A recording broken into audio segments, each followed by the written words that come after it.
तीन चीज आप याद रख लो, मैं गारंटी से कह सकता हूं कि जीवन में कभी याद करने की आवश्यकता नहीं है फॉर्मूले को, जीवन में कभी याद करने की आवश्यकता आपको नहीं है, रटने की। ये अगर आपको आ गया तो मान के चलो कि मेंसुरेशन का खेल खत्म हो गया, क्षेत्रमिति कंप्लीट आपने सीख ली है। नमस्कार दोस्तों, कैसे हैं आप सभी? उम्मीद करता हूं काफी अच्छे होंगे। और एक बार फिर से आप सभी के सामने मैथमेटिक्स की क्लास है जो वीडियो के लिए स्पेशली मेंस में आने वाली है, रीट में आने वाली है, आपका रेलवे ग्रुप डी का एग्जाम होने वाला है, उसमें भी दोस्तों मैथ पूछी जाती है। कंप्यूटर अनुदेशक की भर्ती, उसमें भी दोस्तों एग्जाम में कहीं ना कहीं देखने को मिलेगी। तो आज का टॉपिक जो रहेगा बहुत ही इंपॉर्टेंट टॉपिक रहने वाला है। इसकी डिमांड भी आ रही थी कि सर हमें मेंसुरेशन यानी क्षेत्रमिति का पाठ करवाइए। तो आज हम इसी को शुरू करने वाले हैं। बहुत ही बेहतरीन चीजें होने वाली है। शुरू में हम बेसिक चीजों को देखेंगे, क्योंकि ये जो आपकी क्षेत्रमिति है ये आपके फॉर्मूले पे डिपेंड होती है। और सबसे बड़ा इशू ये बच्चे का रहता है, स्टूडेंट्स का रहता है कि हम याद कैसे करें फॉर्मूले को। तो याद नहीं करना, आज मैं तरीका ऐसा बताऊंगा आपको कि आपको कतई याद रखने की जरूरत नहीं है। आप चुटकी में हर फॉर्मूले का आंसर बता सकते हैं। तो इंपॉर्टेंट है क्लास, लाइक कर दे भैया, शेयर मार दे सभी तक, जिससे सभी साथी जुड़ पाए। और सब्सक्राइब नहीं किया है तो भैया सब्सक्राइब जरूर कर ले चैनल को, जिससे कि आने वाली जितनी भी क्लासेस हैं उनका फायदा दोस्तों आप ले सकें। चलिए बात करते हैं। अब देखिए आप यहाँ पर कि मेंसुरेशन यानी क्षेत्रमिति के अंदर दो पार्ट होते हैं दोस्तों। दो पार्ट का मतलब हो गया, एक तो आता है 2D पार्ट होता है, एक तो 2D पार्ट हो गया, दूसरा आपका 3D पार्ट। तो आज हम क्या करेंगे, आज की जो रहेगी बेसिक क्लास रहेगी, बिल्कुल इसके अंदर हम फॉर्मूलों के ऊपर बात करने वाले हैं कि वर्ग का है, आयत का है, घनाभ, घन, बेलन, शंकु, इनके कैसे फॉर्मूले आप याद रखें। क्योंकि अगर फॉर्मूला आपको याद नहीं होगा तो मान के चलो कि प्रश्न का उत्तर हम नहीं निकाल पाते। सीधी सी बात है, क्षेत्रमिति है तो यहाँ फॉर्मूलों का काम रहेगा। तो आज मैं यही आपको बताने वाला हूँ कि कैसे आपको याद रखना है, कैसे इनको क्रिएट करना है। रटने की कतई आवश्यकता आपको नहीं, रटना नहीं है किसी भी फॉर्मूले को।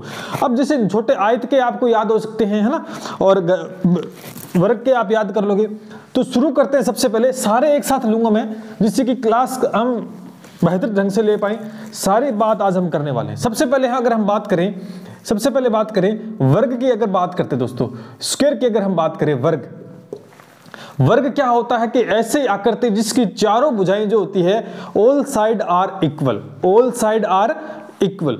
अगर देखें तो कुछ इस प्रकार का हमें देखने को मिलता है एक बॉक्स, ये आपका क्या हो गया है, वर्ग हो गया। वर्ग की ऑल साइड आर क्या होती है, इक्वल। मान लेते हैं ये ए साइड है तो ये भी दोस्तों क्या होगी, ए होगी। ये भी दोस्तों क्या होने वाली है, ए है, और ये भी, ठीक है। तो सबसे पहला जो फॉर्मूला इसमें आपको ध्यान में रखना है, देखो ये तो छोटे मोटे हम 10वें से पढ़ते आ रहे हैं, वैसे तो 2D 3D दोनों पढ़ते आ रहे हैं, लेकिन कहीं ना कहीं घन, घनाभ है, बेलन है, शंकु है, गोला, इसमें आते ही हमारे बत्ती गुल हो जाती है। कैसे फॉर्मूले हमें दोस्तों याद रखने हैं, ठीक है। अब देखेंगे कि वर्ग का हमें पता है, सबसे पहले क्या पूछा था, वर्ग का सबसे पहले पूछा था कि एरिया ऑफ स्क्वायर, कि एरिया ऑफ स्क्वायर, ये हमसे पूछता है, यानी वर्ग का क्षेत्रफल हमसे पूछा जाता है। वर्ग का क्षेत्रफल हमसे पूछा, तो याद रखना क्षेत्रफल के लिए क्या होता है, L इंटू में B होता है। क्षेत्रफल के लिए क्या याद रखना हमेशा ही, L इंटू में B, 2D आकृति के लिए L इंटू L क्या है, लेंथ, यानी ये भी A है और ये B चौड़ाई है, ये भी दोस्तों A है। तो इसका मतलब है कि A इंटू A क्या हो गया दोस्तों, ए स्क्वायर। यानी कहीं ना कहीं हम इसे कह सकते हैं कि भुजा की स्क्वायर। अब कहोगे सर ये तो हमें याद है, बिल्कुल आपको याद है, बिल्कुल आपको याद है, लेकिन बहुत से ऐसे बच्चे हैं याद होते हुए भी हम चीजों को गलत करते हैं। ये एग्जाम में अक्सर होता है। तो पहला जो वर्ग से एक प्रश्न बनेगा वो आपसे पहला टाइप का प्रश्न बनता है कि एरिया ऑफ स्क्वायर, वर्ग का क्षेत्रफल पूछा जाता है। दूसरा टाइप का जो क्वेश्चन बनेगा इसमें कि पेरीमीटर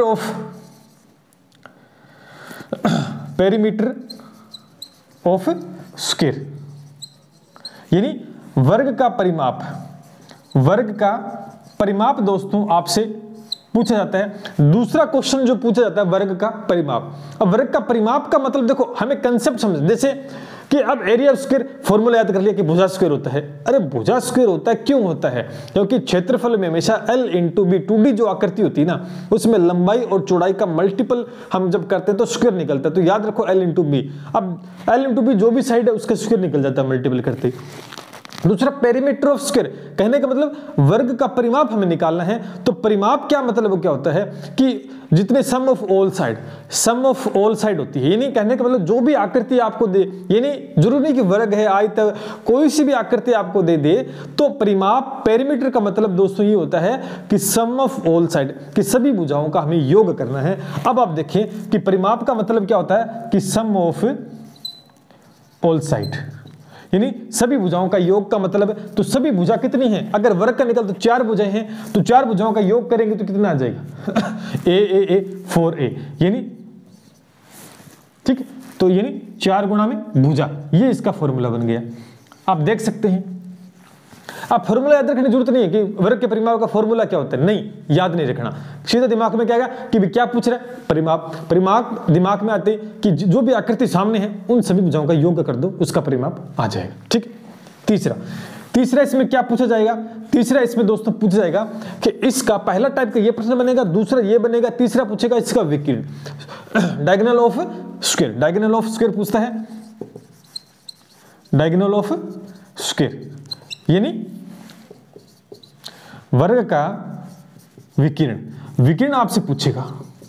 अब कहोगे वर्ग का विकिरण निकालना है, तो भैया अभी दिक्कत आ जाती है ना, वर्ग का विकिरण निकालना है तो याद रखना पड़ेगा, याद रखने की आवश्यकता नहीं। हमने क्या सीखा था, विकिरण का मतलब दोस्तों ये होता है, विकिरण ये निकालना है। अब हमें पता है कि इसके जितने भी एंगल होते हैं वो 90 डिग्री के होते हैं, वर्ग में एंगल होते हैं वो 90 डिग्री के होते हैं। तो कहीं ना कहीं अगर ये भुजा निकाल लें तो हम कह सकते हैं 2 ट्रायंगल बन रहे हैं इसमें, 2 ट्रायंगल राइट एंगल 2 बन रहे हैं इसके अंदर। तो कहीं ना कहीं इसके अंदर दोस्तों हमें ये निकालना है, ये भुजा, ये क्या होती है, ये आपकी कर्ण होती है। क्या होती है, कर्ण।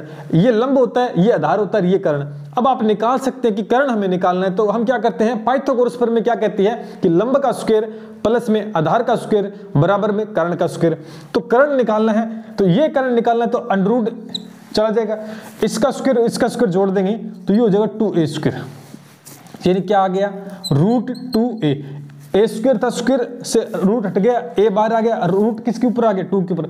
तो ये क्या हो गया, ये आपके वर्ग का विकिरण का फॉर्मूला दोस्तों हो गया है। और इसे याद करने की कहाँ आवश्यकता थी, याद करने की, ये बार बार जब प्रैक्टिस करोगे, क्वेश्चन से निकालोगे ना तो ऑटोमेटिक याद हो जाएगा। अगर याद नहीं भी रहता एग्जाम में, भूल जाते हैं, कितने की याद रखे, सैकड़ों फॉर्मूले, तो सीधा है वर्ग बनाओ, पता लग गया, विकिरण निकाल, ये निकालना है, ये और ये एक 90 डिग्री होता है पूरा, तो इसमें पाइथागोरस थ्योरम लगाकर आप इसका विकिरण भी दोस्तों आप निकाल सकते हैं। बताओ मजा आएगा नहीं, कि 3 ही फॉर्मूले हैं इससे जुड़े हुए स्क्वायर से, वो 3 टाइप के प्रश्न आपसे पूछे जा सकते हैं।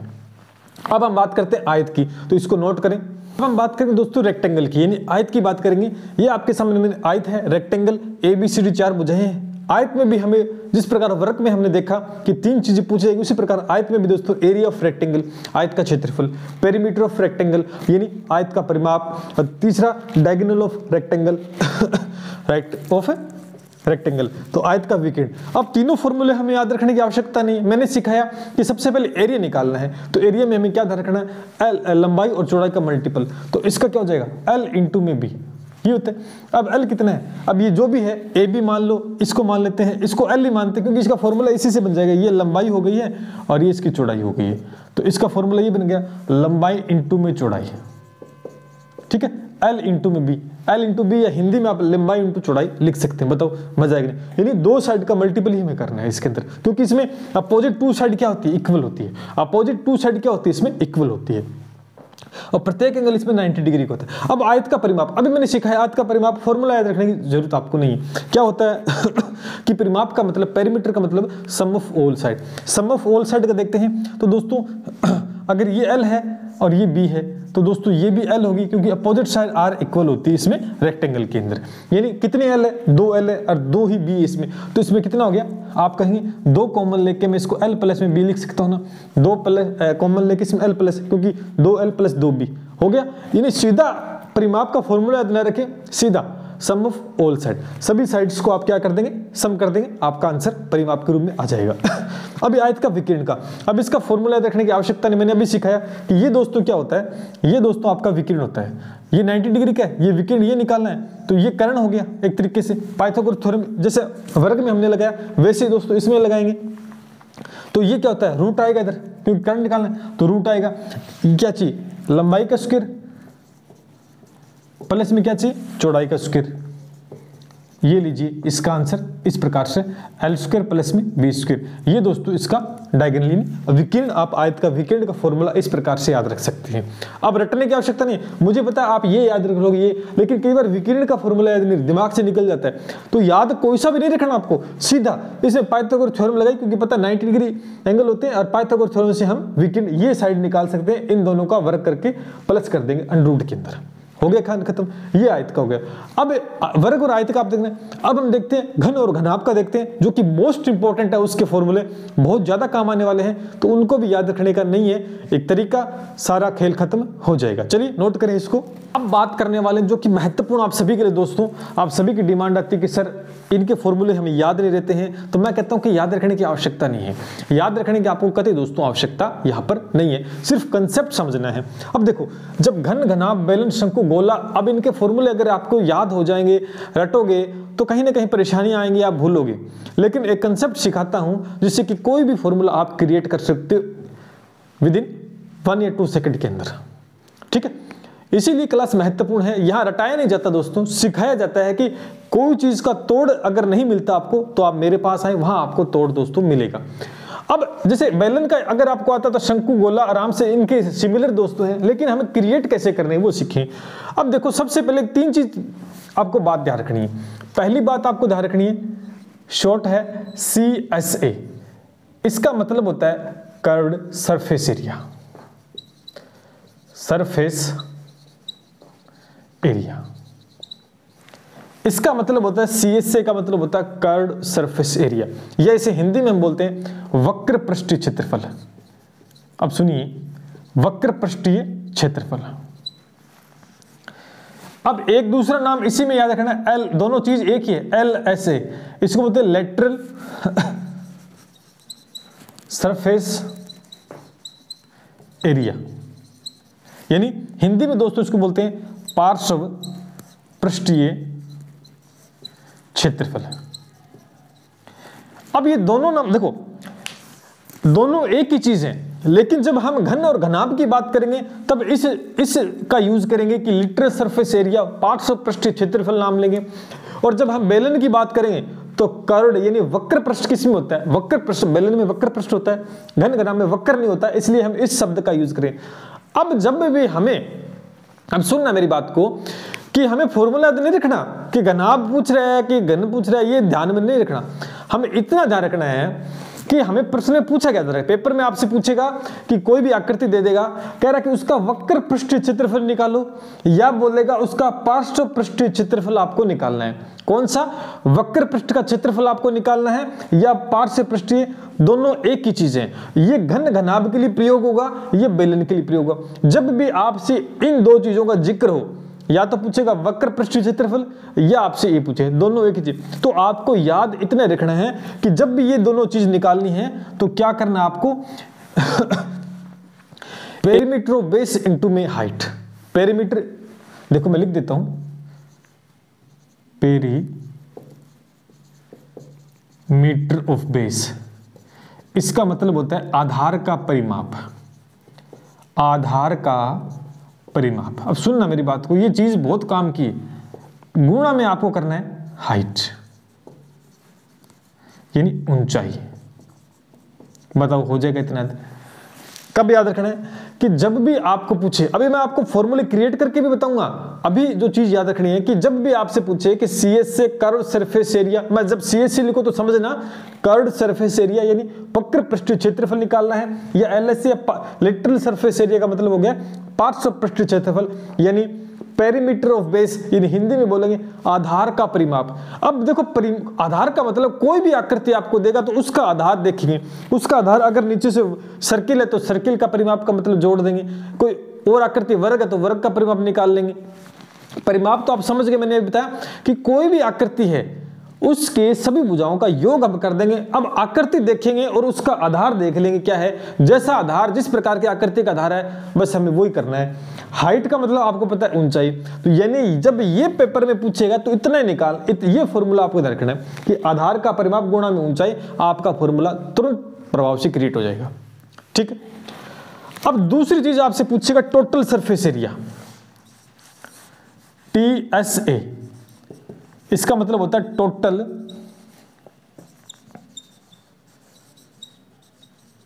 सरफेस एरिया, यानी संपूर्ण पृष्ठीय क्षेत्रफल, संपूर्ण पृष्ठीय क्षेत्रफल, ये होता है इसका मीन। ठीक है, अब दूसरा हमसे ये क्वेश्चन पूछता है, कोई भी आकर दे देगा, उस काचे घन दे दे, घनाभ दे दे, बेले दे दे, शंकु दे दे, गोला दे दे, हमसे ये बोलेगा कि इसका संपूर्ण पृष्ठीय क्षेत्रफल याद करो।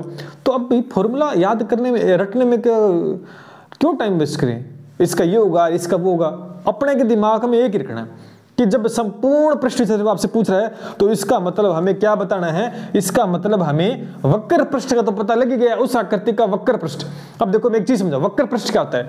मान लेते हैं ये बेलन है, ये बेलन है, देखो इसके कितने पृष्ठ हैं, एक तो बेलन है, एक तो ये पृष्ठ है, और दूसरा ये है, और तीसरा ये है। अब देखो वक्र पृष्ठ, ये बीच वाला हिस्सा हो गया, ऊपर का भाग छत मान लेते हैं, नीचे का भाग फर्श मान लिया। एक कमरा है, ऊपर का भाग छत होगी, नीचे का भाग क्या हो गया, फर्श हो गया, और चारों दीवारें जो है ना एक कमरे में, वो वक्र पृष्ठ में आती है। तो अभी हमने किसका क्षेत्रफल निकाला है, चारों दीवारों का वक्र पृष्ठ का।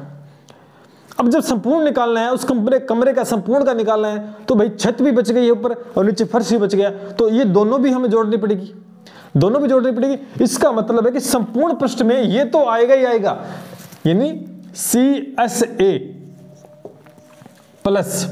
अब समझ गए होंगे आप कि CSA तो ये चीज तो हमें लिखनी ही लिखनी है। CSA का मतलब कि संपूर्ण वक्र पृष्ठीय क्षेत्रफल आएगा, प्लस में हमें एरिया ऑफ अपर पार्ट और एरिया ऑफ लोअर पार्ट। तो आप कहोगे एरिया ऑफ हमें करना है अपर पार्ट प्लस में लोअर पार्ट, यानी दोनों पार्ट है ना, ऊपर छत का क्षेत्रफल निकालेंगे और नीचे फर्श का निकालेंगे और दोनों को जोड़ देंगे, किसमें, प्लस कर देंगे CSA कर्ड सरफेस एरिया, ये लिटरल सरफेस एरिया। तो आपका क्या आ जाएगा, संपूर्ण पृष्ठीय क्षेत्रफल आ जाएगा। अभी कुछ बातें आपको शायद ऐसा लगा होगा समझ में नहीं आ रही, अभी घन आपका फॉर्मूला बताऊंगा क्रिएट करके, इसी से देखना बात समझ आ रही है कि ये CSA हमने निकाल लिया, ये तो आएगा ही आएगा संपूर्ण में। हमें area of upper part plus में लोअर पार्ट, यानी छत का और फर्श का हमने और जोड़ दिया, तो पूरे कमरे का आ गया संपूर्ण। और ये हमसे पूछा था, संपूर्ण का मतलब होता है पूरी आकृति का क्षेत्रफल। बात समझ में आ गई। अब तीसरी चीज आपसे क्या पूछेगा, तीसरी चीज आपसे पूछेगा वॉल्यूम। यहां लिख देता हूं मैं वॉल्यूम, यानी आयतन। कोई भी आकृति है उसका आयतन आपसे पूछेगा, कोई भी आकृति है आयतन पूछेगा, तो सीधी सी बात है आयतन का फॉर्मूला हमें याद नहीं रखना, हमें रखना है area of base, area of base into में हाइट। कहने का मतलब इसका हो गया कि आधार का क्षेत्रफल, दिखाई दे रहा है क्या, आधार का क्षेत्रफल और गुणा में ऊंचाई। अब कोई भी आकृति है उसका आधार का क्षेत्रफल उस और ऊंचाई के साथ गुणा कर देंगे तो क्या आ जाएगा, वॉल्यूम, उस आकृति का आयतन। ये तीन चीज आप याद रख लो। मैं गारंटी से कह सकता हूं कि जीवन में कभी याद करने की आवश्यकता नहीं है फॉर्मूले को, जीवन में कभी याद करने की आवश्यकता आपको नहीं है, रटने की। ये अगर आपको आ गया तो मान के चलो कि मेंसुरेशन का खेल खत्म हो गया, क्षेत्रमिति कंप्लीट आपने सीख ली है। ये स्पेशली वीडियो में लेके आऊंगा, क्वेश्चंस भी करा सकता था, लेकिन पहले नींव मजबूत करनी है तब मकान खड़ा करेंगे। तो आपने देखा कि CSA का मतलब समझ गए, LSA का मतलब पहले ये, जब भी आपके किसी भी आकृति का वक्र पृष्ठ या पार्श्व पृष्ठ का क्षेत्रफल पूछे तो पेरीमीटर ऑफ बेस, आधार का परिमाप निकालेंगे उस आकृति के अंदर और उसकी ऊंचाई से मल्टीपल कर देंगे। इसी प्रकार से संपूर्ण पृष्ठ का पूछे तो ये तो लिखेंगे CSA का मतलब समझ गए ना, ये हमें लिखना है। प्लस में इसके अंदर हमें एरिया ऑफ अपर पार्ट, ऊपर वाली छत का और फर्श का एरिया निकाल के जोड़ देंगे, टोटल आ जाएगा। अगर वॉल्यूम पूछेगा तो एरिया ऑफ बेस, यानी कोई भी आकृति उसका आधार का क्षेत्रफल निकाल लेंगे और ऊंचाई से गुणा कर देंगे तो क्या आ जाएगा, वॉल्यूम आ जाएगा। बताओ मजा आया कि नहीं आया। अब देखते हैं कि चीज आपने नोट कर लो इसको। अब मैं घन का सबसे पहले क्रिएट करके दिखाता हूं कि इससे कैसे फॉर्मूला बन जाता है और याद करने की आवश्यकता ही आपको नहीं पड़ी। होता है असली खेल शुरू। अभी तक आप हमेशा मुझे पता है याद रटते आए होंगे, जो चीज मैंने समझाई थी मैंने वो एक तरफ लिख दी है, क्योंकि मैं इसी का यूज करके आपको बताऊं कि आपको इतना याद रखना है, आकृति चाहे कोई सी भी हो, ये चीज याद रखनी है। और ये तीन चीज आपसे पूछेगा। अब देखो पहले मैंने क्या बना दिया, घन बना ली। घन की आकृति है और घन की ऑल साइड आर इक्वल, यानी घन की सभी भुजाएं क्या होती है, समान होती है और ये एक 3D आकृति है। क्या है? 3D आकृति। इसमें वक्र पृष्ठ नहीं होता है, इसमें पार्श्व पृष्ठ होता है। तो तीन चीज पूछेगा। सबसे पहले आपसे पूछेगा, LS से पूछेगा कि घन का पार्श्व पृष्ठीय क्षेत्रफल ज्ञात करो। फिर आपसे पूछेगा टोटल सरफेस एरिया, यानी कुल संपूर्ण पृष्ठीय क्षेत्रफल घन का बताओ, वॉल्यूम। फिर पूछेगा घन का आयतन बताओ, और चौथी चीज पूछेगा डायगोनल कि घन का विकिरण बताओ। अब फॉर्मूले याद करने में क्या पूरे आते हैं क्या? हैं? हजारों फॉर्मूले के पूरे आते हैं? नहीं, पूरे नहीं आ सकते। मैथ को बहुत है, हजारों हैं। तो पहली चीज घन का लिटरल सरफेस एरिया, घन का पार्श्व पृष्ठीय क्षेत्रफल निकालना है। तो मैंने बताया था कि भाई ये होता है, इसमें क्या होता है? आधार का परिमाप गुणा ऊंचाई, यानी आधार का परिमाप लिखना सबसे पहले। अब आप देखो ये जो आकृति है ये आधार होता है, ये आकृति क्या है? वर्ग है। ये आकृति क्या है भैया? वर्ग है ना। तो वर्ग का परिमाप क्या होता है? अभी हम निकाल के आए हैं। क्या होता है वर्ग का परिमाप? कि सारी भुजाओं को जोड़ देंगे, सारी भुजाओं को जोड़ देंगे। तो ये क्या आ गया?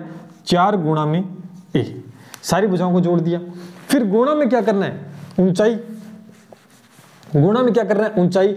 अब इसकी ऊंचाई के ऊंचाई भी दोस्तों ये देखो a होगी, क्योंकि सारी भुजाएं समान हैं तो ऊंचाई भी क्या आ जाएगी? a। एक भुजा a है तो ऊंचाई भी क्या आ जाएगी? a। तो यहाँ पे a लिख दिया। अब ये क्या बन गया? देखो गुणा करें, 4 गुणा में a स्क्वायर। तो ये देखो फॉर्मूला बन गया इसका, यानी 4 गुणा में भुजा की स्क्वायर। a भुजा मानी है तो 4 गुणा में भुजा की स्क्वायर। देखो अब यही तो फॉर्मूला आप याद करते थे, और देखो बन गए। यहां से कुछ याद रखा क्या? नहीं, इतना ही कि आधार का परिमाप, आधार का परिमाप आकृति देख ली, आधार नीचे आधार क्या है? वर्ग है। तो वर्ग का परिमाप क्या होता है? All side are equal and sum of all equal perimeter of square. तो क्या हो गया? 4 गुणा में भुजा में पता है, गुणा में ऊंचाई भी a है, तो ये आपके सामने आ गया।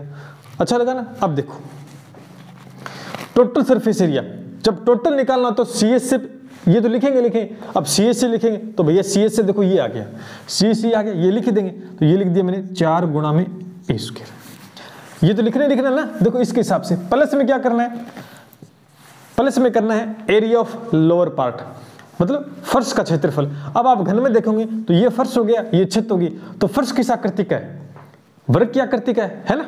वर्ग की आकृति का है। तो इसका मतलब क्या निकालना है? एरिया, यानी वर्ग निकालना है। सॉरी, यहाँ आर, हाँ ये चाहिए लिखा, यानी एरिया है। एरिया निकालना तो वर्ग का एरिया भी आपने बताया था क्या होता है? भुजा की स्क्वायर, यानी L इंटू बी होता है। तो दोस्तों अब देखें L इंटू बी, तो ये भी a स्क्वायर होता है, L इंटू में बी, क्योंकि भुजा क्या बराबर है इसमें? a और a का मल्टीपल करो तो a स्क्वायर। इसी प्रकार छत भी वर्ग जैसी है, इसकी भी वही a है, तो एक भुजा गुणा भुजा। देखो अब कितने होगा टोटल? ये 4 और 5 और 1 6, तो ये हो गया 6a स्क्वायर। तो अब देखो यही तो फॉर्मूला होता है ना? 6 गुणा में भुजा की स्क्वायर, 6 गुणा में भुजा की स्क्वायर। बताओ ये फॉर्मूला नहीं होता क्या? अब याद रखने की आवश्यकता है क्या? बिल्कुल आपको याद रखने की आवश्यकता नहीं है, क्योंकि हमें ये याद हो गया है। अब आयतन, वॉल्यूम निकालना है। आयतन निकालने के लिए बताया कि एरिया ऑफ बेस, जो आधार है उसका क्षेत्रफल। आधार क्या है? वर्ग है भैया। वर्ग का क्षेत्रफल क्या होता है? भुजा की स्क्वायर। अभी हमने बताया था। तो भुजा की स्क्वायर है, भुजा a है तो a गुणा में a होता है। और फिर गुणा में क्या लिखना है? ऊंचाई लिखनी है। ऊंचाई भी क्या है? इसमें a है, तो ये क्या होगी? a की क्यूब। और ये इसका फॉर्मूला होता है, यानी यही फॉर्मूला हो गया भुजा की पावर 3, यानी भुजा की क्यूब। ये इसका फॉर्मूला होगा। बताओ मजा आया कि नहीं आया? तीनों फॉर्मूले आपने क्रिएट कर लिए हैं, कुछ भी रटने की आवश्यकता नहीं पड़ी। सिर्फ हमने कंसेप्ट को समझा कि ये 3 चीज पूछेगी तो इनको किस हिसाब से निकालते मैंने बता दिया। अब हम निकालेंगे डायगोनल विकिरण। अब घन का विकिरण निकालना है। अब ये भी दिक्कत हो जाती है कि कैसे याद रखें? याद रखने की आवश्यकता नहीं। घन का विकिरण क्या होता है समझो पहले। घन का विकिरण यहां से स्टार्ट होता है, ये देखो इस प्रकार से स्टार्ट होता है और यहां जाता है। अब ये आकृति निकालनी, मान लेते ये A है और मान लेते ये B है। और अब आप देखेंगे कि सबसे पहले इसको मैं इससे अटैच करता हूं, तो एक ये देखो ये बन गया C, तो ABC एक क्या बन गया? राइट एंगल बन गया। क्या बन गया? Right angle. अब राइट एंगल बन गया तो अब हमें ये भुजा निकालनी है, ये वाली जो मैंने क्वेश्चन मार्क लगा, ये निकालनी। तो अब ये चाहिए और ये चाहिए। अब ये तो हाइट है, ये तो पता लग गया A है, लेकिन ये जो लाइन है ना, ये लाइन इसको टच की, ये नीचे वाली जो आकृति आ रही है नीचे वाला, उसका विकिरण है, उसका विकिरण है। तो पहले ये कैसे निकालें? पहले ये निकालना पड़ेगा। हमें याद नहीं रखना इसमें, ये 3 चीज तो मैंने बता दी। अब विकिरण ये निकालना पड़ेगा, तो ये किस में आ रहा है? ये नीचे वाले वर्ग में, तो ये वर्ग का विकिरण है। वर्ग का विकिरण है, तो वर्ग का विकिरण अभी हमने सीखा है सबसे पहले कि वर्ग का विकिरण कैसे निकालते हैं, पाइथागोरस थ्योरम। अब यहां लगा देंगे वो थ्योरम, तो ये √2a आ जाएगा। अब कैसे आया, मैंने अभी पीछे बताया था वर्ग का विकिरण कैसे निकालते हैं, तो √2a आ गया। अब देखो ये √2a आ गया और ये ऊंचाई a है, तो ये निकाल सकते हैं कि कर्ण का स्क्वायर बराबर में इसका स्क्वायर प्लस में इसका स्क्वायर। अब आप आराम से निकाल सकते हो। तो यानी अब इसका स्क्वायर करेंगे, ये √2 कैसे है मैंने अभी बताया, वर्ग का कैसे निकालते हैं पीछे, तो इसका स्क्वायर और प्लस में इसका स्क्वायर, अंडर लगा देंगे। तो दोस्तों ये हो जाएगा अंडर के अंदर 2a² प्लस में a², तो दोस्तों ये हो जाएगा √3a। और ये इसका फॉर्मूला होता है कि घन का अगर विकिरण निकालना है तो उसका फॉर्मूला होता है √3a होता है, √3, क्योंकि इस a² से तो a बार निकल गया और 2 यहां 2 और 1 3 हो गया, √3। ठीक है, अब बताओ 4 फॉर्मूले ही इसमें हैं। अब याद करने की कहां आवश्यकता पड़ी, अगर ये आपको आता तो ऐसे ही हमने क्रिएट करे। तो बताओ मजा आएगा नहीं। इस बात पर लाइक जरूर करें और कमेंट में जरूर बताएं कि समझ में आया कि नहीं आया। चलिए आगे बढ़ते हैं। घन का आपने देखा किस प्रकार से मैंने निकाल के दिखाया, याद करने की आवश्यकता नहीं है। अब हम घनाभ का और बता देता हूं आपको, घनाभ का कैसे निकलता है। वही चीज सेम चीज यहां मैंने लिख रखी है। घनाभ ये आपके संग, घनाभ में क्या होती है कि ऑल साइड आर इक्वल नहीं होती, 3 भुजाएं होती, 3D आकृति है, तीनों भुजा अलग अलग। तो मैंने देखा ये L है, ये B है और ये H, यानी ये लंबाई है, ये चौड़ाई है और ये दोस्तों ऊंचाई मैंने बता दी। अब निकालना क्या, LSA लिटरल सरफेस एरिया, पार्श्व पृष्ठ क्षेत्रफल। क्या करना है, पेरीमीटर ऑफ बेस। क्या करना है, पेरीमीटर, यानी आधार का परिमाप। आधार किस प्रकार क्या करती है, ये आधार है, देखो ये आधार है, तो ये इसकी लंबाई, ये इसकी चौड़ाई, यानी दोनों अलग अलग है। तो ये लंबाई, ये चौड़ाई, और लंबाई ये चौड़ाई किस में होगी, आयत। तो घनाभ की जो घनाभ है ना, जिसका आधार क्या होगा, आयत होगा, और घन में क्या था, वर्ग था। तो यानी आयत का परिमाप, यानी आधार का परिमाप, आधार आयत है तो आयत का परिमाप अभी हमने सीखा क्या होता है, 2l + b होता है। अभी हम सीख के हैं कैसे निकलते हैं आधार का परिमाप, है ना। भुजाओं को जोड़ देंगे, तो इसमें जोड़ने का काम किया हमने। सम ऑफ ऑल साइड इक्वल क्या होता है, पेरीमीटर। अब गुणा में क्या है, ऊंचाई। गुणा में दोस्तों ऊंचाई है, ऊंचाई क्या है दोस्तों, h है। तो ये लिए, यही तो फॉर्मूला होता है, यही तो फॉर्मूला होता है घनाभ का, पार्श्व पृष्ठ क्षेत्रफल। अब इसको आगे करेंगे तो ये दोस्तों 2lb 2l, अब इसको इससे मल्टीप्लाई 2lh प्लस में 2bh, 2bh + 2lh, यही हो गया, ये इसका फॉर्मूला होता है। अब पहले आप याद करते थे, आज के बाद मुझे लगता है कि याद करने की आवश्यकता आपको नहीं। अब आप देखेंगे टोटल सरफेस एरिया। तो टोटल सरफेस एरिया मैंने बताया कि ये आपको कि कर्व सरफेस एरिया तो आता ही आता है, तो CS से तो हम लिखें। तो CS से अपना क्या आ गया,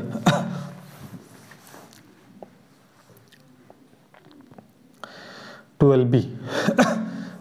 अब देखो CS से तो ये आएगा, ये लिख देंगे 2lh प्लस में 2bh, ठीक है, 2lb l + b, ठीक है, गुणा में h, ये सही है। अब प्लस में क्या करना होता है, एरिया ऑफ LP, यानी लोअर पार्ट और अपर पार्ट का। अपर पार्ट और लोअर पार्ट आपको पता है क्या है, अभी मैंने बताया आयत है।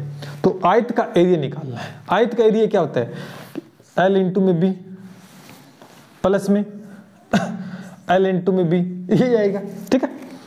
अब ये जब आएगा तो ये दोस्तों क्या हो जाएगा, फिर आप देख सकते हैं कि L × B। अब ये फॉर्मूला क्या बन गया, ये तो आएगा ये 2lh + 2bh प्लस में 2lb, और यही फॉर्मूला होता है। अब इसको 2 कॉमन ले लेंगे ना, तो मैं इसको सीक्वेंस में लिख देता हूं, 2lb + bh + hL, ये लीजिए, यही तो फॉर्मूला होता है। हम फॉर्मूला कौन से याद करते हैं, यही तो करते हैं संपूर्ण पृष्ठ क्षेत्रफल घनाभ का, और आपके सामने क्रिएट हो गया इस हिसाब से।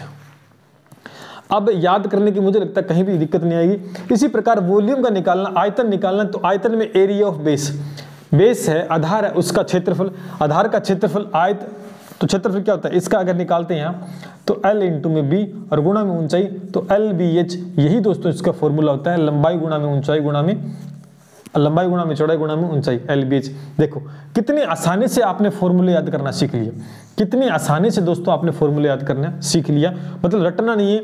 ये चीज बड़े कारगर साबित होगी, ये कंसेप्ट है, इसी के बेस पे सारा मेंशुरेशन हम खत्म दोस्तों कर देंगे।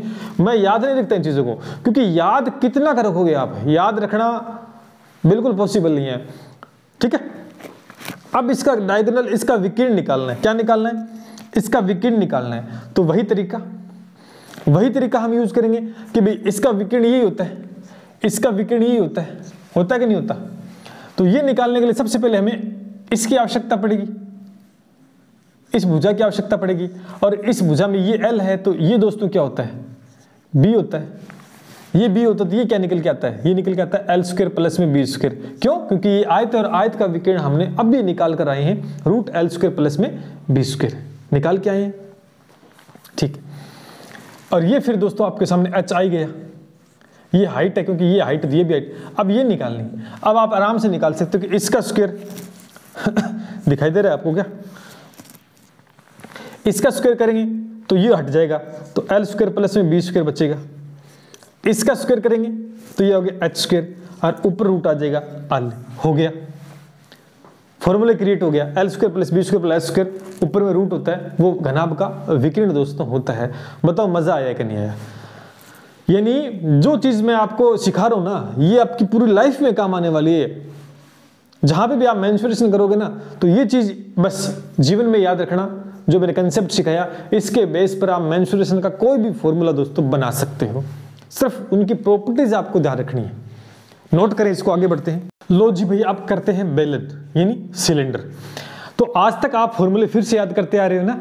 अभी देखो सब कुछ आपको याद रखने की आवश्यकता नहीं है। अब ये बेलन है, ये बेलन है, इसके दोनों पृष्ठ होते हैं ना, ऊपर वाला पृष्ठ और नीचे का जो पृष्ठ है, छत और फर्श वर्ताकार होते हैं, वर्त होते हैं। ये इसकी हाइट है, ये R त्रिज्या हो गई है। अब इसमें क्या पूछेगा, CS से पूछेगा, कर्ड सरफेस। CS से देखो, घन घना में मैंने LS से लिखा था ना, इसमें क्योंकि इसका जो कर्व होता है एरिया, बाकी वही टोटल सरफेस एरिया और वॉल्यूम, तीन चीज।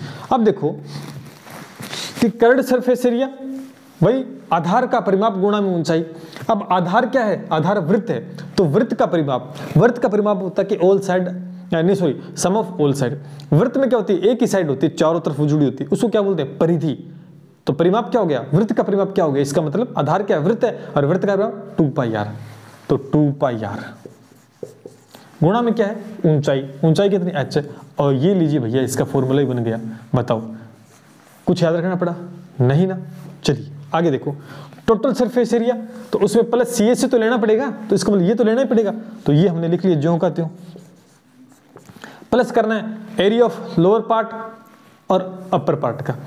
अब दोनों ही क्या है, वर्त है, तो वर्त का एरिया क्या होता है, πr²।